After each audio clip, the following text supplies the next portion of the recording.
Hello and welcome to Revelo GM Games, where today we are going to do something a little different. The character builder for Daggerheart is out on Demiplane, the Daggerheart Nexus, for free. Yeah, I was excited when they released the beta for free and everything. A lot of stuff, very, very cool. I've seen some of the stuff, I've not seen all of it, I've not read through it entirely yet, I've not had the time.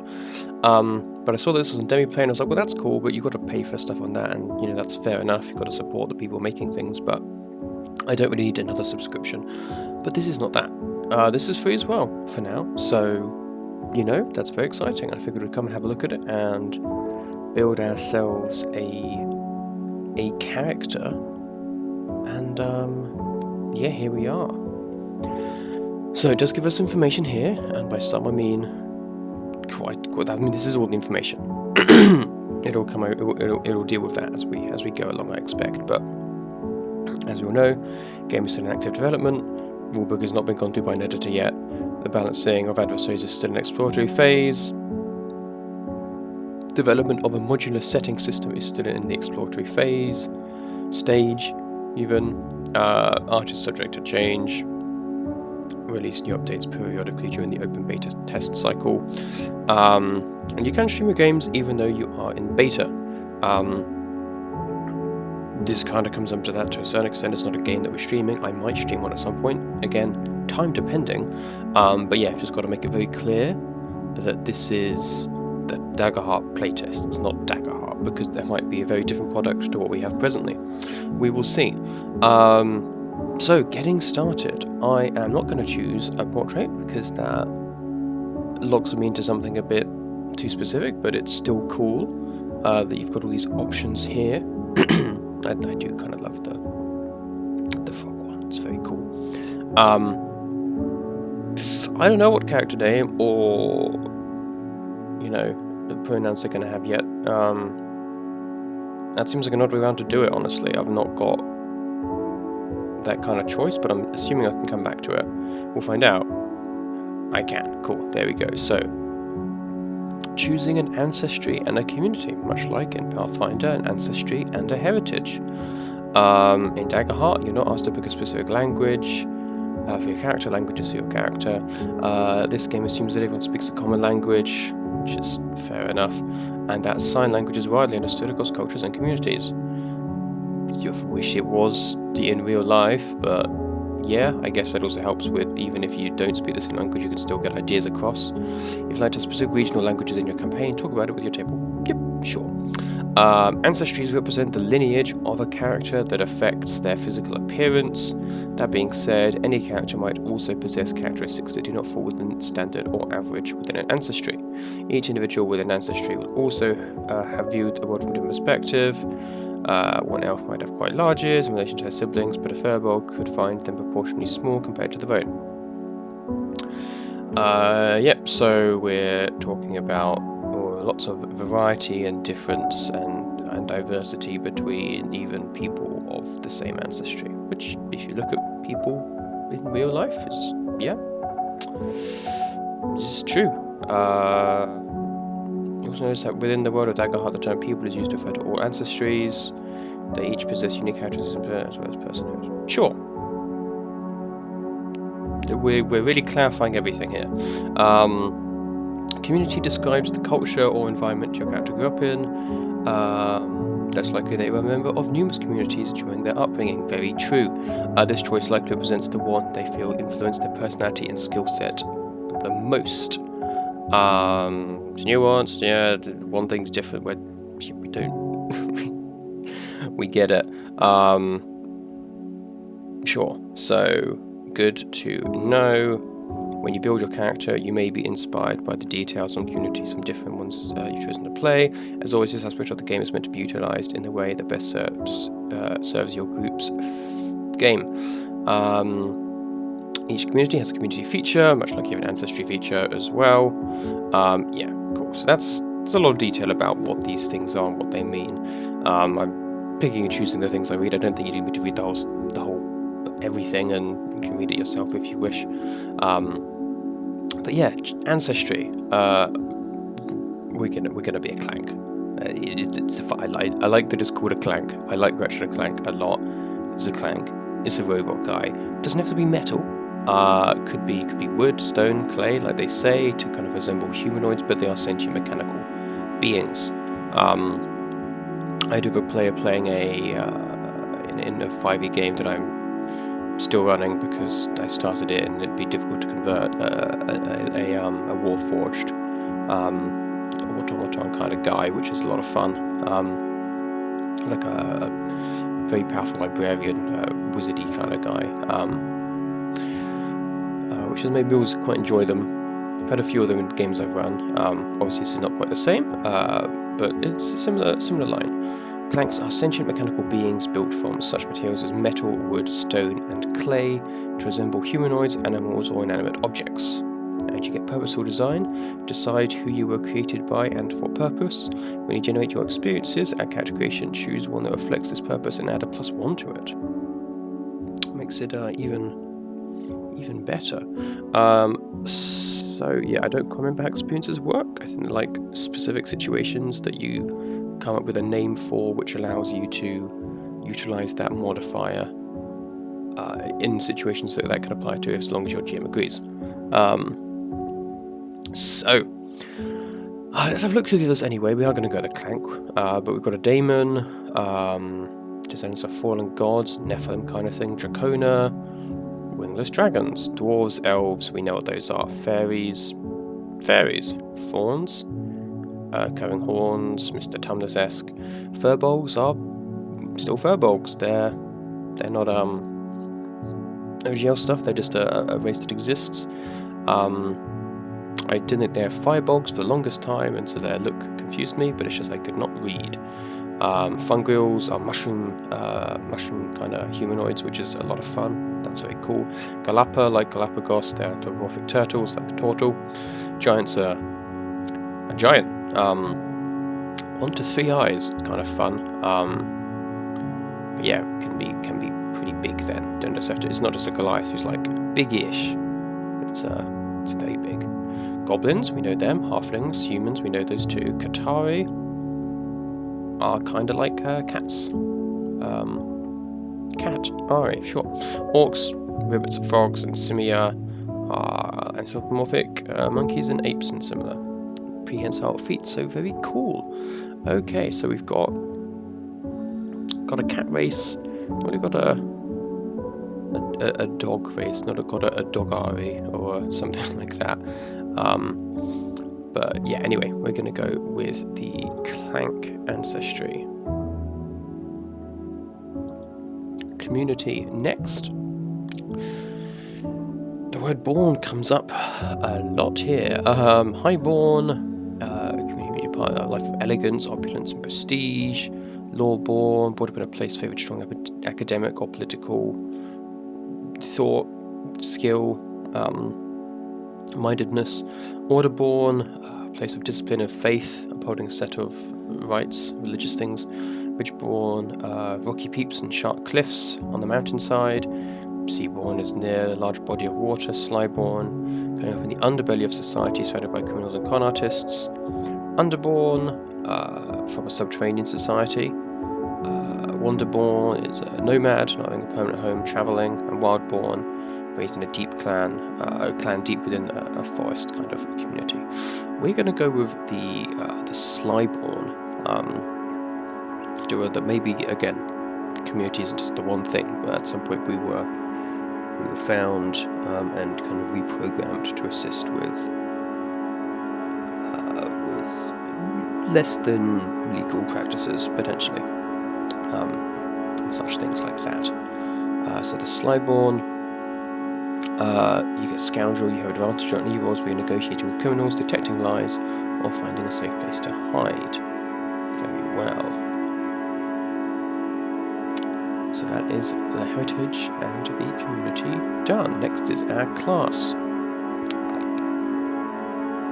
So a key step of character creation is to choose the class you want to play. Each class is an archetype of a character that determines what abilities you have access to throughout the campaign. For example, you might choose to play the Guardian if you want to be the tank of your group who runs into fights head first and protects others with their own life. You might choose to be a wizard if you want to use unique spells that you can use to solve problems and fight off threats. Once you've taken a class into an appropriate character sheet and guide, you'll also choose a subclass. Take that subclass's foundation card into your hand. Subclasses are subsets of each class that help further define the kind of character you are playing. And then you get your class feature. Every class begins with a unique class feature or several, which are unique features available only to your class, so be sure to consider them when building your character. If your class feature asks you to make a specific selection during character creation, make sure to select one of the options before you transition to your first session. Spoke details of each class feature and the class section. Okay, cool. Very well. Okay, so class options. Some of these again look familiar. Bard is Bard, a Druid's Druid. Guardian is kind of like a barbarian-ish, but less ragey, more kind of paladin-y. Paladin barbarian. Ranger's a ranger, a rogue's a rogue, a seraph, like a cleric paladin mix.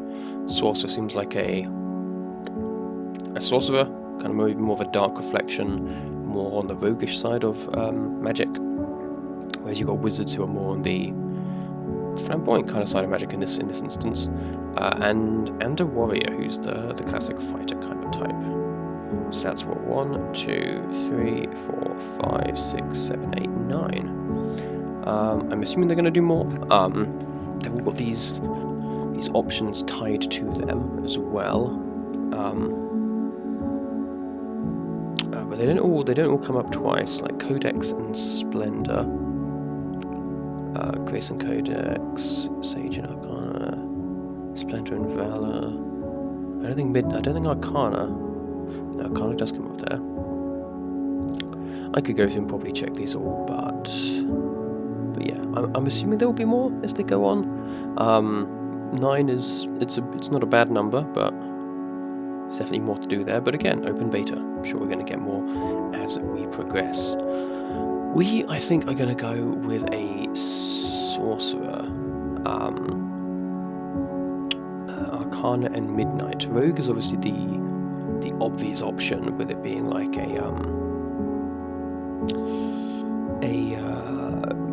the person raised by the Slyborn, but I think more maybe, they had some magic which they've been persuaded to utilize for roguish purposes.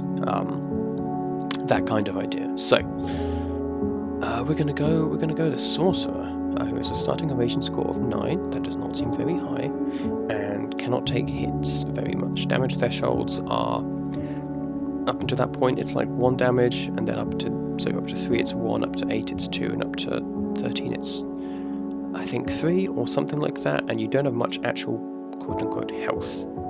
It's like 5 or 8 or something, so yeah, it's fun. We'll see how that works out. It's definitely an interesting system that consider hit points, which is less subtracting, but you've got other things to factor in instead. Should be easier in theory, but we'll see.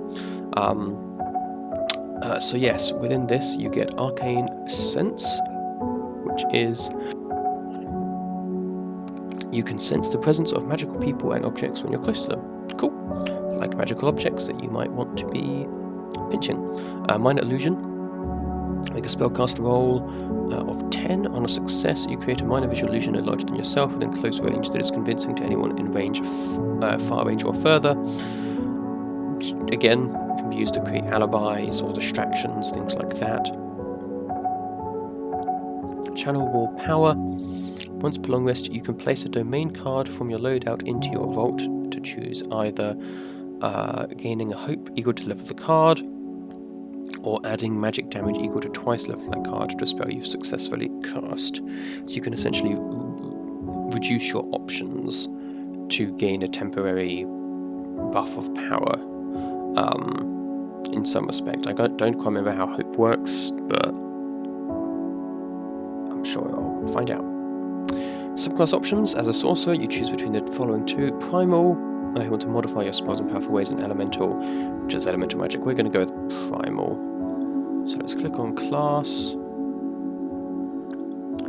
And then in subclass, we're going to go with primal. Again, I'm sure they're going to add more subclasses as they go as well. Now traits. These reflect your natural or trained ability in each of the core 6 abilities. Statistics, agility, strength, finesse, knowledge, instinct, and presence. And they've got some verbs after them to help explain what they are. Now this is interesting, because strength is the same, but it feels like it's also a little bit of com. Finesse and agility are both elements of dexterity. Agility is also a little bit of strength. It's kind of a mix of acrobatics and athletics and just your speed. So that's kind of a new one, really. Instinct is mostly like perception, presence is mostly like charisma, and knowledge is mostly like intelligence. Not entirely. Analyzing stuff is a little different, but similar enough. So the suggested traits is 0 agility, -1 strength, +1 finesse, +2 instinct, +1 presence, and +0 knowledge. We are going to mix them up a little bit, but not much. Instinct we're going to keep at +2, and -1 we are going to keep as strength. We are going to keep presence as +1, however we are going to put agility as +1 instead of finesse. So we're much more about getting out of places and running rather than doing the performance kind of things ourselves, or lying ourselves. We'd rather not be in that situation if we don't have to be. Starting weapons. You can use physical weapons to attack your foes, and if you have a spellcasting trait, such as from your subclass, you can also wield magic weapons. That's an easy differentiator. That makes sense. At character creation, you can choose 1 primary weapon and 1 secondary weapon, then equip them if you wish. Note that if your primary is 2-handed, you won't be able to equip your secondary weapon at the same time. You can find weapon suggestions at the top of your character guide. So for us it suggests the dual staff. If you'd like to choose your own, you can choose from all tier 0 weapons. Okay, so not really proficiency in that sense. Level 1 of proficiency is 1, so you roll 1 dice for attacks. So more dice at high... Interesting, more dice at high levels. That's quite wacky, but sounds like fun. Armor's used to reduce incoming damage from attacks, like armor realistically should be. Find armor suggestions at the top of your character guide as well. Well, not right now, but on weapons, that's fair enough. According to active arms, you got active armor, active weapons, and other stuff, and then you get other things in your inventory, which we will go on. So, dual staff is instinct, which is good for us, d8 +2 magic, and range far. Gives us a bit more range, which is good. We don't want to be getting too close to people too much. I think we'll go with that. I think that works. As for our secondary weapon, again we want some range, so see if there's anything on the second page. Scepter, round shield. Okay, so shields work as weapons, but count towards armor. Saber, short sword, tower shield, wand. So you just have wands, okay. Warhammer, wand whip. I think we're going to go back and do a crossbow that we can shoot stuff at with our secondary. So there we go. Starting armor. Again, okay, less options. Full plate, nope. Chainmail, nope. Could suggest breastplate, which gives us armor of 5. Base score. However, we're going to take the leather. We really don't want to be in combat. We're going to be further away if we can and have a bit more evasion. So we're going to take leather. Will it be a mistake? Maybe, but we'll find out later. We get torch, 50 foot of rope, basic supplies, and a handful of gold. I did read gold is not done in like exact numbers, but arbitrary things like this, which just again means you have to do exact money keeping.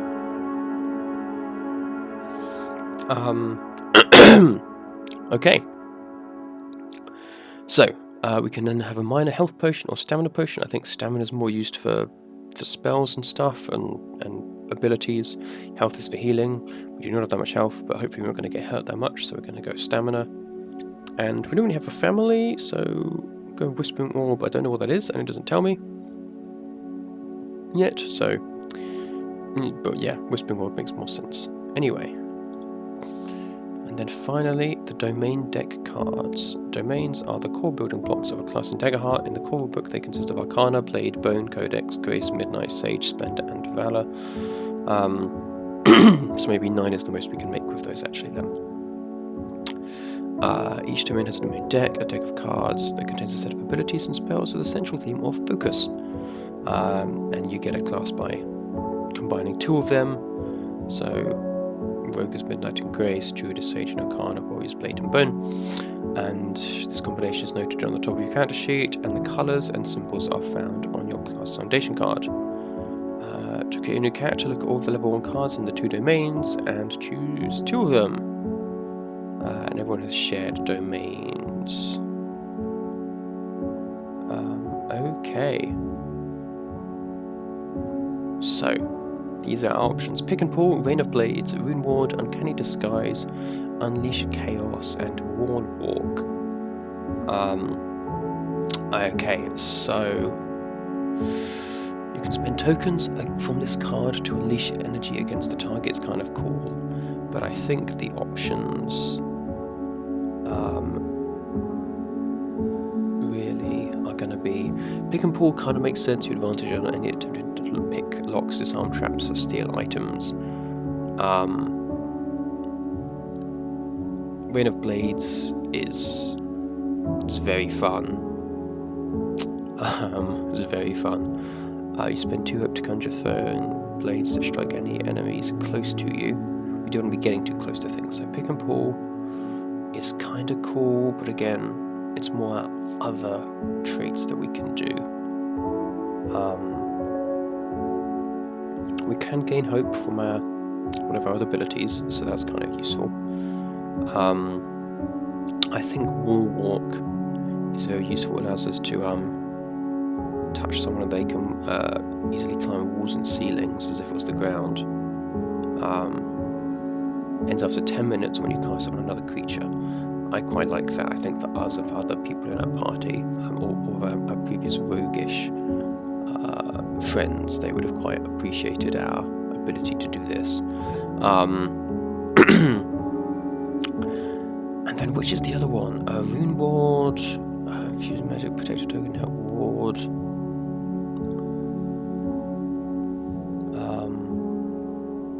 An ally or you describe when it is. Spend hope and reduce point to 8. Okay, I mean that's kind of interesting. Pick and Pull is also interesting, but I think we're more there as like additional potential firepower and stuff. So again, Disguise works, but we're there more to we're not there to be the charismatic talky one, and that kind of lends itself to that. So I think even though it's close range, I think we're going to go Rain of Blades, which we can conjure off and fire off at people, because that seems fun. Okay, experiences. So we start with 2 experiences at character creation, one with a +2 and with a +1, and we can increase those to a +3 or a +2, so 2 +2s or +3 and a +1. But before choosing, you'll want to have a solid idea of who your character is. The backstory questions are especially helpful with this. When you're ready, work with your GM to pick 2 experiences that have shaped your character. There's no list of experiences to choose from. There's some examples offered below. Instead, choose a word or phrase that embodies something distinctive about your character. I really like this. This is similar to something that they have for classes in Black Hack, which is OSC, OSR, kind of similar dungeon crawling thing, quite simplistic. But one of the things is you have your background, which is a certain situation where you can apply an extra modifier if you can bring it up and make that make sense. So this is going to be interesting. I'll have to think about.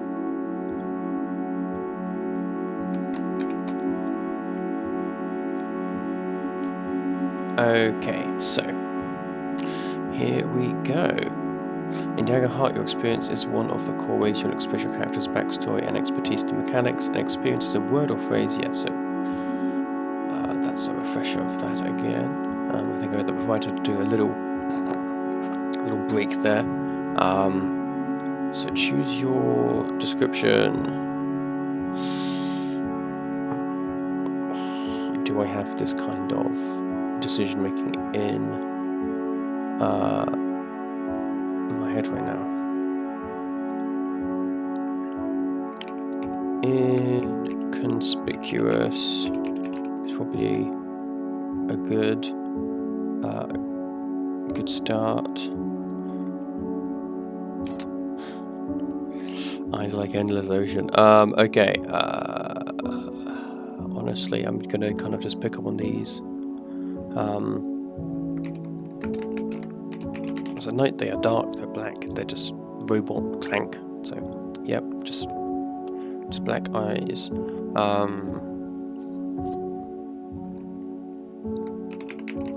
Body that's lean and pointed.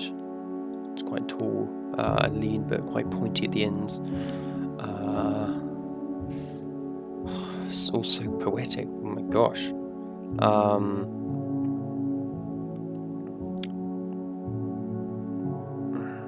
Color of gunmetal, kind of darkish grey, slight shine to it. Attitude like, oof.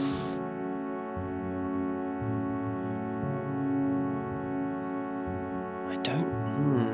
A wolf in sheep's clothing's not quite right. A coiled snake, let's say. I'm not quite sure if that's exactly the vibe I'm going for, but that's the kind of the rough idea. The plotting, the planning, the slightly. You're never quite sure what they're telling or what they're saying, what they're planning on next. Answer background questions. What did you do that makes people in your community wary of you?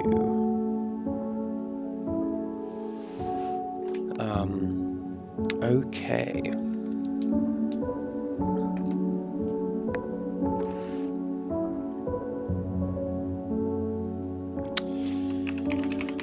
Picked up on their skills and trades very quickly.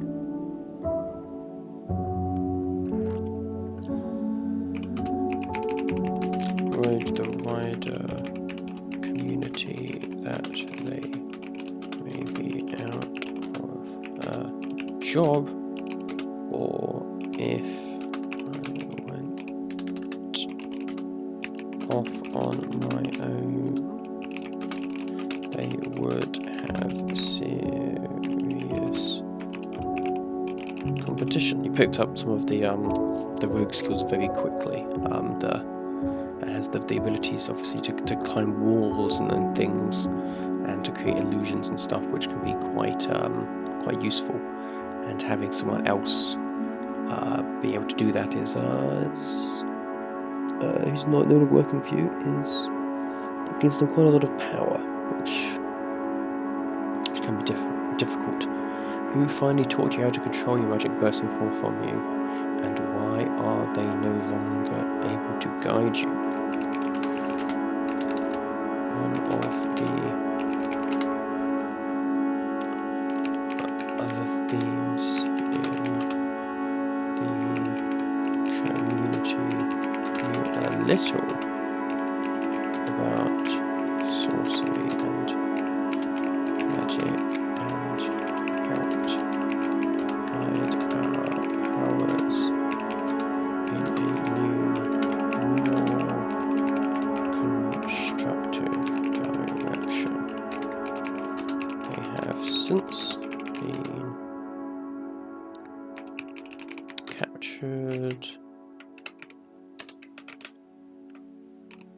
during a heist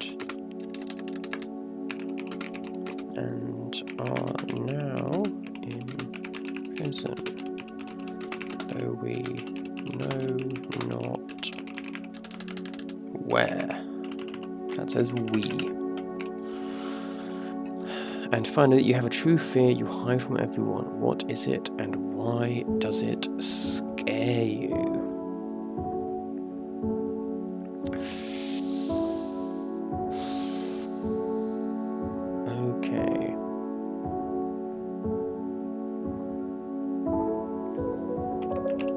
Okay. We'll go a bit lower engine here.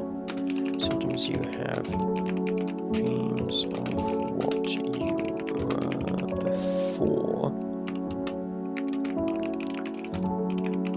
A violent killing machine designed to kill and destroy.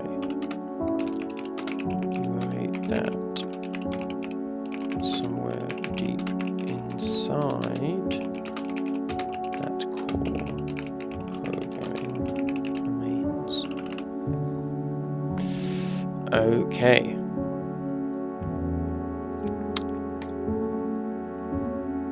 Generate experience.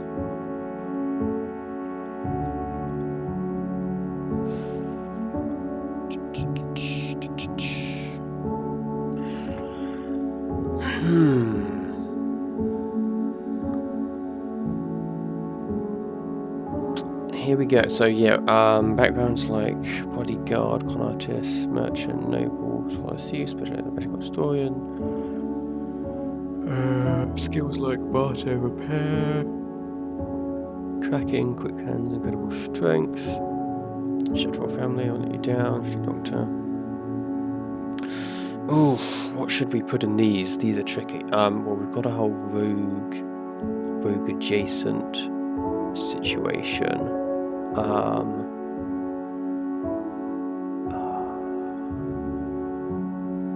What was the thing I was talking about before?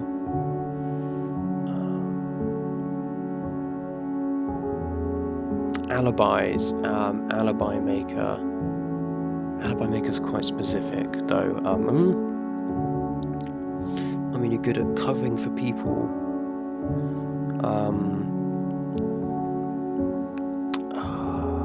Covering up things.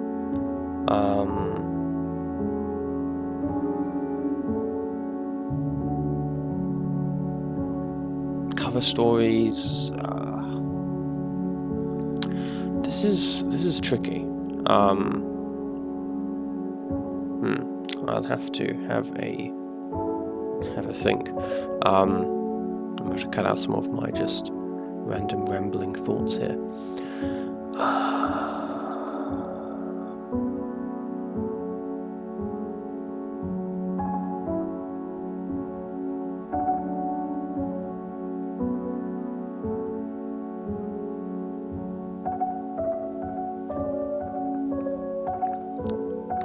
Let's go with look.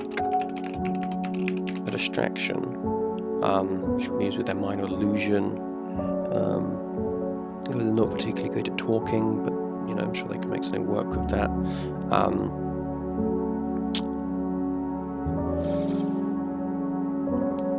As one of them, and the other to be maybe escape artist. They are good at legging it when things go awry.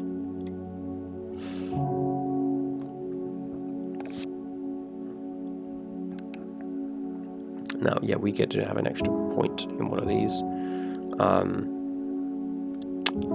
I think Distractions are right. I think we're going to make escape artist our best. Very good. Okay, and then create connections.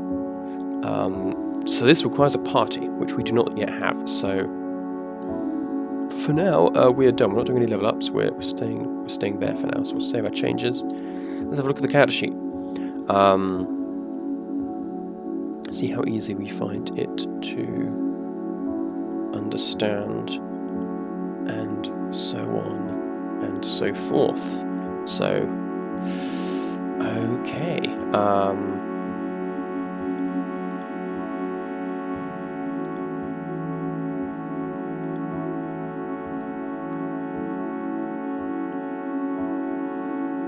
Armor is defined by these details: a name, base value, and sometimes a feature. When you equip an armor, okay, so active arms. So where have we got that?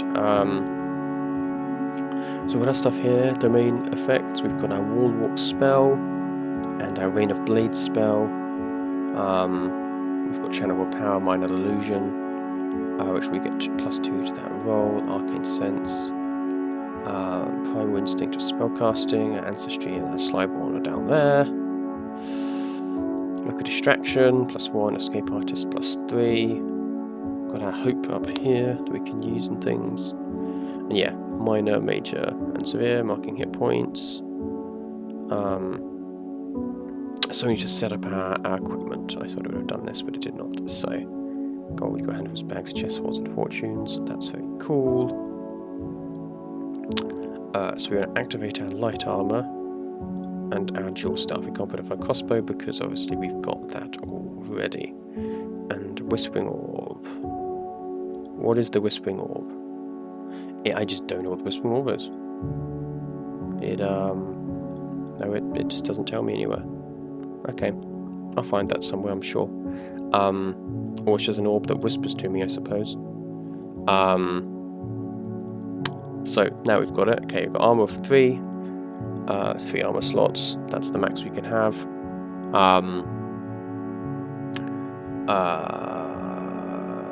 I think that's correct. We have maximum slots of 3 that uses this armor effect. We've got our dual staff, which gives us +2 from our instinct. Downtime up there. Conditions, active conditions. We've got all information over here. Evasion is 10. Calculate damage. So, okay, you can apply resistance and use your armor slots to print the raw damage number, and then it'll filter it out. That's useful. It's pretty simple, I think, anyway, but good to know. 5 stress. I wonder why those boxes are all weird and all over the place. Might just be a creative decision.